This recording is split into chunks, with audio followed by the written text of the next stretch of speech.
Welcome friends. આગળના video લેક્ચરમાં આપણે આજે ચેપ્ટર નંબર 9 છે સાયન્સનું, એનું ગતિ ચેપ્ટર, એના વિશેની જે થિયરીઓ હતી એ થિયરીઓ આપણે કમ્પ્લીટ કરી. એની અંદર અચળ પ્રવેગી ગતિના સમીકરણો વિશે આપણે જોઈ ગયા આગળના લેક્ચરમાં. હવે એના આધારિત જે આ દાખલાઓ છે એ દાખલાઓ વિશેનો આપણે અભ્યાસ કરવાનો છે. તો સ્વાધ્યાયનો પહેલો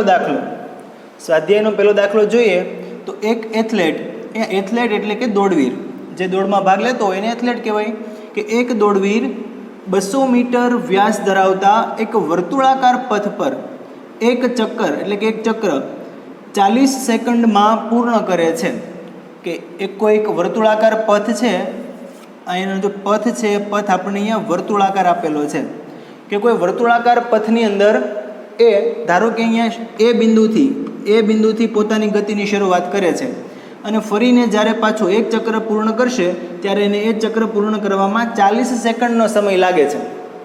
હવે 2 મિનિટ અને 20 સેકન્ડ બાદ તેણે કેટલું અંતર કાપ્યું હશે તેની આપણે ગણતરી કરવાની કીધી છે. આ ઉપરાંત તેનું સ્થાનાંતર કેટલું હશે એ સ્થાનાંતર એ બંને વસ્તુઓ આપણે શોધવાની છે. તો અહીંયા આપણને એનો વ્યાસ આપણને આપી દીધો છે. જે વર્તુળાકાર પથ પર જે આ દોડવીર દોડે છે, ધારો કે અહીંયા બી બિંદુ લઈ લઈએ તો આ જે વર્તુળાકાર પથ છે એ વર્તુળાકાર પથનો વ્યાસ થશે અને વ્યાસ આપણને આપેલો છે 200 મીટર. બરાબર છે. તો આપણે નોટ ડાઉન કરી લઈએ કે ભાઈ એનો જે વ્યાસ છે એ વ્યાસ ધારો કે એને કેપિટલ ડી વડે દર્શાવીએ તો એ થશે 200 મીટર. હવે આ વ્યાસ પરથી ધારો કે આ જે વર્તુળાકાર પથ છે એની મારે ત્રિજ્યા ગણવી હોય તો આપણને ખબર છે કે ભાઈ વ્યાસનું અડધું કરી દો એટલે આપણને ત્રિજ્યા મળી જશે. તો એના પરથી આપણે ત્રિજ્યાની ગણતરી ડાયરેક્ટલી લખી દઈશું કે ત્રિજ્યા આર બરાબર વ્યાસનું અડધું. વ્યાસ છે 200 મીટર, તો એનું અડધું કરી દઈએ, 200 ના અડધા 100. એકમ તો એનો જ રહેવાનો છે મીટર. ચાલો, તો આપણને એની ત્રિજ્યા મળી ગઈ. પણ આપણે શોધવાનું છે તેણે કાપેલું કુલ અંતર, કે કેટલું અંતર કાપે તે આપણે શોધવાનું છે. હવે આપણે એના પહેલાં એ શોધી કાઢીએ કે એ દોડે છે કેટલું. તો જુઓ, એ 2 મિનિટ અને 20 સેકન્ડ જેટલું દોડે છે. અહીંયા આપણી પાસે 2 મિનિટ અને 20 સેકન્ડ એમ અલગ અલગ એકમો, સમયના આપણને અલગ અલગ એકમોમાં આપણને આપેલું છે. પણ આપણે એને સૌપ્રથમ સેકન્ડમાં, એનું જે એસઆઈ એકમ છે સેકન્ડ, એની અંદર કન્વર્ટ કરી દઈએ. હવે આપણને ખ્યાલ છે કે 1 મિનિટ એટલે કેટલી સેકન્ડ થશે? 60 સેકન્ડ. 1 મિનિટ એટલે 60 સેકન્ડ. તો આ જે 2 મિનિટ અને જે 20 સેકન્ડ છે એને જો આપણે કુલ સેકન્ડમાં કન્વર્ટ કરીએ તો 2 મિનિટની થશે 120 સેકન્ડ પ્લસ આ જે 20 સેકન્ડ છે તે, એટલે કે અહીંયા 120 પ્લસ 20 એટલે કે 140. તો દોડવીર કે એથ્લેટ લઈએ આપણે, અહીંયા એથ્લેટ 140 સેકન્ડ દોડે છે. દોડવાનો કુલ સમય અહીંયા આપણને સેકન્ડમાં મળી ગયો. આનું જ આપણે ખાલી કન્વર્ઝેશન લીધેલું છે સેકન્ડની અંદર. તો 140 સેકન્ડ દોડે છે. હવે એક ચક્કર પૂર્ણ કરવામાં એને 40 સેકન્ડ જેટલો સમય લાગે. એટલે કે એ બિંદુથી પોતાની ગતિની શરૂઆત કરશે, ફરતો જ્યારે પાછો અહીંયા પોતાના મૂળ સ્થાન ઉપર આવશે ત્યારે 40 સેકન્ડ લે છે. તો આપણે એ પહેલાં શોધી કાઢીએ કે એ કેટલા ચક્કર પૂર્ણ કરે છે. એક ટોટલ 140 સેકન્ડ દોડે છે, તો 140 સેકન્ડની દોડ દરમિયાન એ કેટલા ચક્કર પૂર્ણ કરતો હશે. તો શરૂઆતમાં અહીંથી આગળ દોડશે પાછો જ્યારે મૂળ સ્થાન ઉપર આવશે ત્યારે કેટલો સમય લાગે? 40 સેકન્ડ. ફરીવાર એ અટકતો નથી, ફરીવાર આગળ દોડે જ છે. 2 ચક્કર પૂર્ણ કરશે એટલે 80 સેકન્ડ થાય.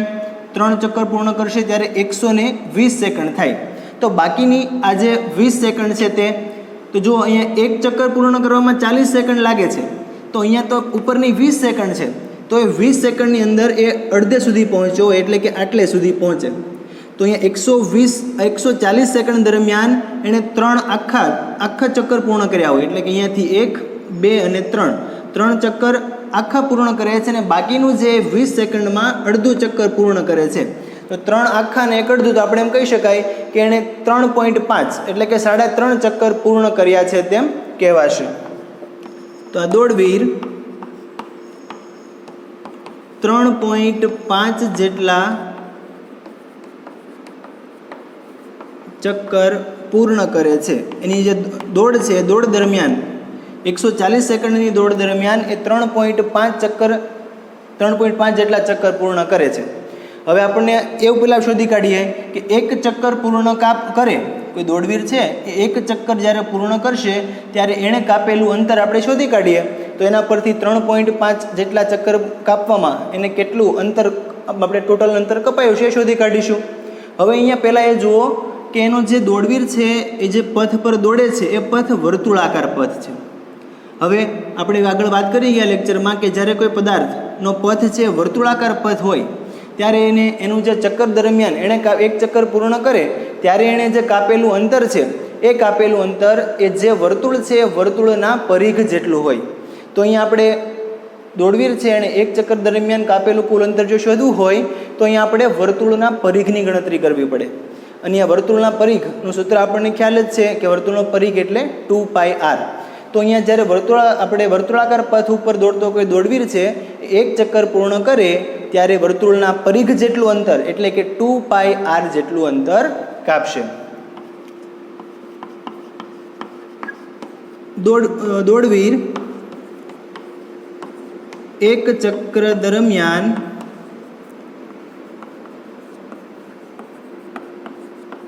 વર્તુળના પરિઘ જેટલું અંતર કાપે છે.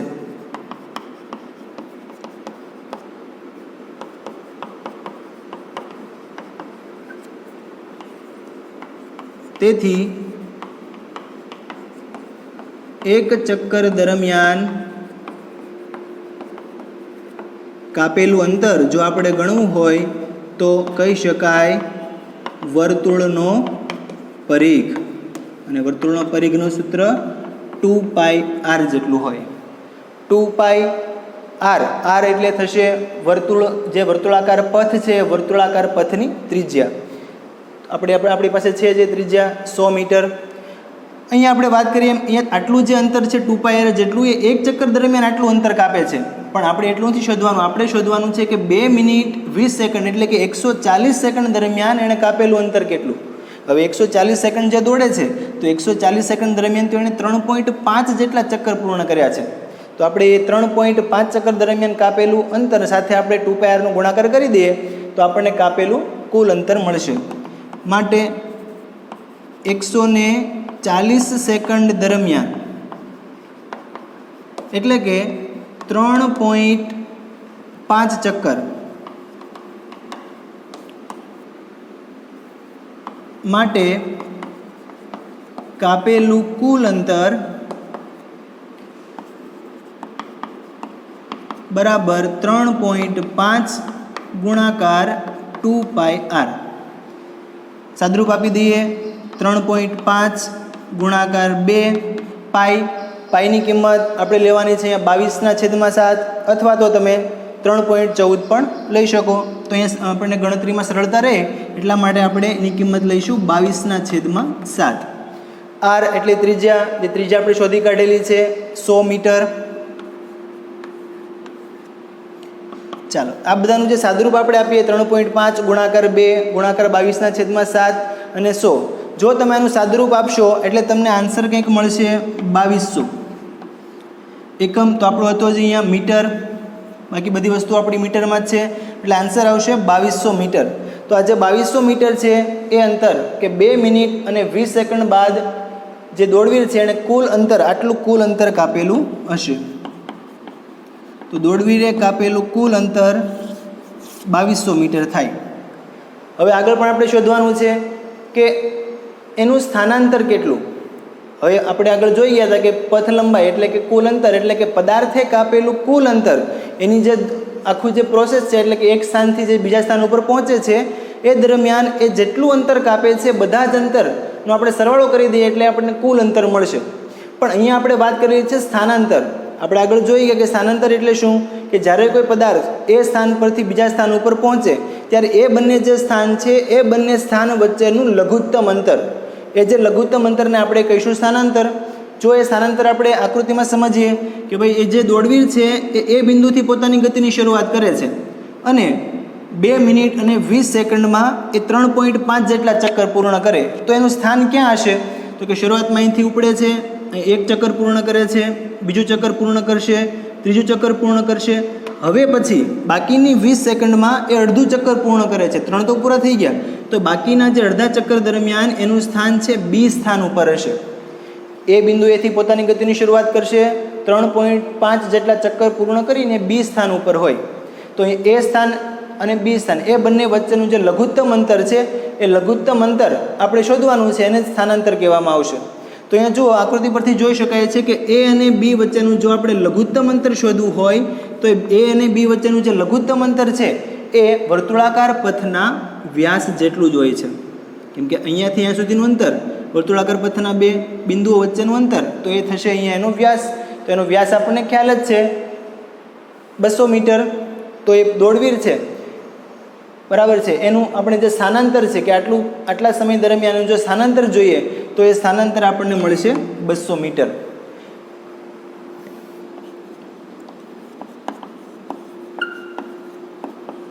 માટે દોડવીરે કરેલું સ્થાનાંતર બરાબર વર્તુળનો વ્યાસ, કે ભાઈ વર્તુળના વ્યાસ જેટલું હશે એ હશે 200 મીટર જેટલું. હવે જો કદાચ આપણને એમ પૂછે કે ભાઈ આ જે દાખલામાં કોઈ ફેરફાર કરે તો અહીંયા 2 મિનિટ અને જે 20 સેકન્ડ છે એની જગ્યાએ જો કંઈ 40 સેકન્ડ કરે તો આપણે જે અહીંયા ચક્કર પૂર્ણ કરશે ચક્કર 4 થઈ જશે. એટલે કે દોડવીર છે એ 4 ચક્કર પૂર્ણ કરશે. હવે દોડવીર જ્યારે 4 ચક્કર પૂર્ણ કરે ત્યારે જ્યારે આપણને સ્થાનાંતરની જો વાત પૂછે તો સ્થાનાંતરની વાત કરે તો જે 4 ચક્કર પૂર્ણ કરીને ફરીવાર પોતાના મૂળ સ્થાન ઉપર જ આવશે. આપણે આગળ સ્થાનાંતરની થિયરીમાં જોઈ ગયા કે જ્યારે કોઈ પદાર્થ જે બિંદુએથી પોતાની ગતિની શરૂઆત કરે અને ગમે તેટલો ફરીને આવે અને ફરીવાર પોતાના મૂળ સ્થાન ઉપર આવે ત્યારે જેનું આપણે સ્થાનાંતર ગણવું હોય તો એનું સ્થાનાંતર આવશે 0. બરાબર. સ્થાનાંતરને એના પથ સાથે કોઈ લેવા દેવા નથી. એને એનું પ્રારંભિક સ્થાન અને અંતિમ સ્થાન વચ્ચેના જે લઘુત્તમ અંતર છે એની સાથે જ લેવા દેવા છે. જો અને બંને સ્થાન એક જ હોય તો એનું સ્થાનાંતર થયેલું ગણાશે નહીં. તો આ છે એનો પહેલો દાખલો. બીજા દાખલામાં નજર કરીએ. 300 મીટરના એક સીધા રસ્તા પર જોસેફ જોગિંગ કરતો 2 મિનિટ અને 30 સેકન્ડમાં એક છેડા એ થી બીજા છેડા બી સુધી પહોંચે છે. ચાલો એને સૌથી પહેલાં આકૃતિ વડે દર્શાવી દઈએ એટલે આપણને વધારે આઈડિયા આવશે કે ભાઈ કોઈ એ છેડો છે, એ છેડા પરથી જોસેફ ગતિ કરતો બી છેડા સુધી પહોંચે છે. હવે આપણને એ થી બી સુધીનો આપણે રસ્તો આપી દીધો છે 300 મીટર. 300 મીટરનો એક સીધો રસ્તો છે. ધારો કે આ કોઈ 300 મીટરનો એક સીધો રસ્તો છે. એ 300 મીટરના રસ્તા પર જોસેફ ગતિ કરતો 2 મિનિટ અને 30 સેકન્ડમાં એ છેડાથી બી છેડા સુધી પહોંચે. હવે 2 મિનિટ અને 30 સેકન્ડ એને આપણે સેકન્ડમાં ફેરવી દઈએ. 2 મિનિટ એટલે 120 સેકન્ડ અને 30 સેકન્ડ પ્લસ 30 120 પ્લસ 30 એટલે કે 150 સેકન્ડ. એટલે અહીંયા આપણને મળશે 150 સેકન્ડ. 300 મીટરનું અંતર કાપવામાં એટલે કે એથી બી સુધી જવામાં એને 150 સેકન્ડ જેટલું અંતર 150 સેકન્ડ જેટલો સમય લાગે છે. ફરીવાર તે પાછો ફરી એ બી બિંદુથી પાછો ફરે છે. હવે બી બિંદુથી પાછો ફરી 1 મિનિટમાં અહીંયા આપણને સમયગાળો આપેલો છે મિનિટની અંદર, એને પણ આપણે સેકન્ડમાં ફેરવવાનો છે, એ ભૂલવાનું નથી. હવે 1 મિનિટમાં 100 મીટર પાછળ રહેલા બિંદુ સી ઉપર આવે છે. શરૂઆતમાં શું કીધું છે? એ થી બી સુધી પહોંચે છે, 300 મીટરનું અંતર કાપશે અને 150 સેકન્ડ લાગે છે. હવે બી બિંદુથી પાછો ફરે છે, એ પાછો ફરીને કોઈ સી બિંદુ આગળ રહેલા સી બિંદુ ઉપર પહોંચે છે. ત્યારે તમે જુઓ તો એ જેટલું અંતર છે એ હશે 100 મીટર અને એના માટે સમયગાળો કેટલો લાગશે? તો કે 1 મિનિટ, આપણે એને સેકન્ડમાં જ લખીએ એટલે એ થશે 60 સેકન્ડ જેટલો સમય એમાં લાગે છે. તો શોધવાનું શું છે કે જોસેફની સરેરાશ ઝડપ અને સરેરાશ વેગ. સરેરાશ ઝડપ અને સરેરાશ વેગ શોધવાના છે. અને આપણને 2 કિસ્સાઓ આપેલા છે કે એ થી બી છેડા સુધી અને એ થી સી છેડા સુધી. આ બંને કિસ્સાઓમાં આપણે સરેરાશ વેગ અને સરેરાશ ઝડપની ગણતરી કરવાની છે. તો એના પહેલાં સરેરાશ ઝડપ અને સરેરાશ વેગના સૂત્રો આપણે યાદ કરી લઈએ. સરેરાશ ઝડપ એટલે પદાર્થે કાપેલું કુલ અંતર અને છેદમાં એ અંતર કાપવા માટે લાગતો કુલ સમય. સરેરાશ વેગની આપણે વાત કરીએ તો સરેરાશ વેગ એટલે કે પદાર્થનું સ્થાનાંતર અને છેદમાં એ માટે લાગતો કુલ સમય. તો ટૂંકમાં સરેરાશ ઝડપ એટલે પથ લંબાઈના છેદમાં સમયગાળો આવશે. જ્યારે સરેરાશ વેગની વાત કરીએ તો આપણને સ્થાનાંતરના છેદમાં સમયગાળો આવશે. તો સૌથી પહેલાં આપણે અલગ અલગ કિસ્સાઓ લઈએ. પહેલો કિસ્સો એ છે કે એ થી બી છેડા સુધી, એ થી બી છેડા સુધી કોઈ પદાર્થ છે અને એ જે જોસેફ છે એ થી બી છેડા સુધી પહોંચે છે, એટલે કે અહીંયાથી અહીંયા સુધી પહોંચે છે. તો આપણે જો એનો સરેરાશ વેગ અને સરેરાશ ઝડપ જોઈતી હોય તો આપણે એનું પથ લંબાઈ અને સ્થાનાંતર એ બંનેની પહેલાં ગણતરી કરવી પડે.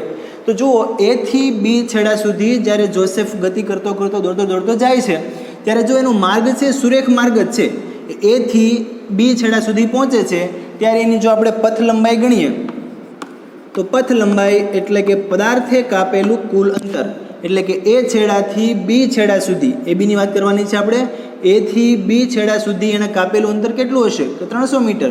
એ થી બી સુધીનું અંતર છે 300 મીટર, એટલે આપણને એની પથ લંબાઈ મળશે 300 મીટર. બીજી વાત કરીએ સ્થાનાંતર. સ્થાનાંતર એટલે પ્રારંભિક સ્થાન એટલે કે એ અને અંતિમ સ્થાન બી, એમની બંને વચ્ચેનું લઘુત્તમ અંતર.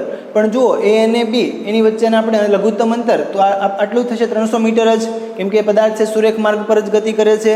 તો પથ લંબાઈ અને સ્થાનાંતર આપણે થિયરીમાં વાત કરી કે સરખા જ હોય, તો અહીંયા સ્થાનાંતર છે એ પણ આપણને મળશે અહીંયા 300 મીટર. હવે એ થી બી સુધી પહોંચવા જોસેફને લાગતો સમયગાળો કેટલો હશે? તો સમયગાળાની આપણે વાત કરીએ તો આપણને ખ્યાલ છે, આપણે ફેરવેલું છે સેકન્ડમાં 150 સેકન્ડ, 2 મિનિટ અને જે 30 સેકન્ડ છે એને આપણે સેકન્ડમાં ફેરવી દીધું, એટલે એ આપણને મળશે 150 સેકન્ડમાં. હવે જે સૂત્ર છે એ સૂત્ર પરથી આપણે સરેરાશ ઝડપ અને સરેરાશ વેગ શોધવાના છે. માટે સરેરાશ ઝડપનું સૂત્ર પથ લંબાઈના છેદમાં સમયગાળો,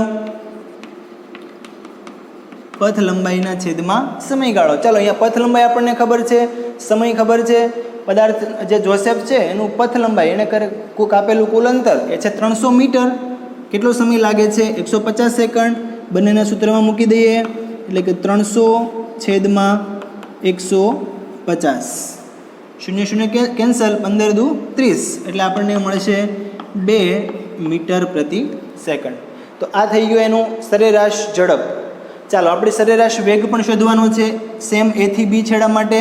તો જે સરેરાશ ઝડપનું સૂત્ર લખી દઈએ, સરેરાશ વેગનું. માટે સરેરાશ વેગ બરાબર સ્થાનાંતરના છેદમાં સમય. સ્થાનાંતર આપણી પાસે છે 300 મીટર, સમયગાળો 150 સેકન્ડ, તો એ પણ મળશે 2 મીટર પ્રતિ સેકન્ડ. ચાલો, હવે એ થી સી છેડા સુધી, એ થી